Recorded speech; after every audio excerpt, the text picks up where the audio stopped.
It was interesting in your first press conference, official press conference as Spurs boss, at least half the questions are about ingoings or outgoings, with players. Obviously, Harry Kane, a big talking point at the moment. Are you prepared for, I guess, the machine that comes with English football? I know Glasgow in itself with Celtic was massive as well, the fishbowl, but it seems like another level here where everybody wants to know every single move, what's the latest rumour, and particularly at the moment, it seems like quite a bit of the focus around Tottenham is that.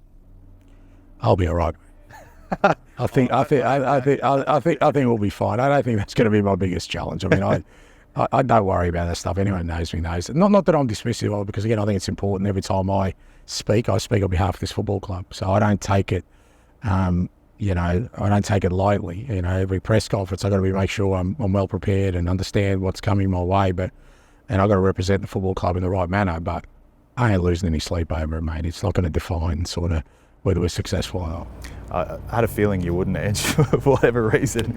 You've got, you've got a trip to Australia to start it off. If someone was to piece together, your journey, or if you were to plot it out, years ago to say, well, this is where I'd like to go and what I'd like to do, you'd probably say, first game in charge of a Premier League club in Australia. It's worked out remarkably well. It must be a special feeling to know you'll get the chance to kick it off against the Hammers in Perth. Yeah, it's crazy, mate. I mean, Celtic went to Australia last year. I mean, what are the odds of the two clubs that these two clubs I've managed have gone to Australia? So it's, look, I'm buzzing for it. I love it because I know what it's like to be on the other side of that fence. I remember as a kid, every time an overseas club came, how excited I was even to watch training, let alone go to the game. So knowing that, again, I'll be bringing this massive football club to Australia, and I know how many Tottenham supporters there are out there, and just football lovers in general. Couldn't be happier. That's kind of the first official game in charge, and looking forward to it. And of course, the Premier League gets underway mid-August against Brentford away, down the road, London derby to start.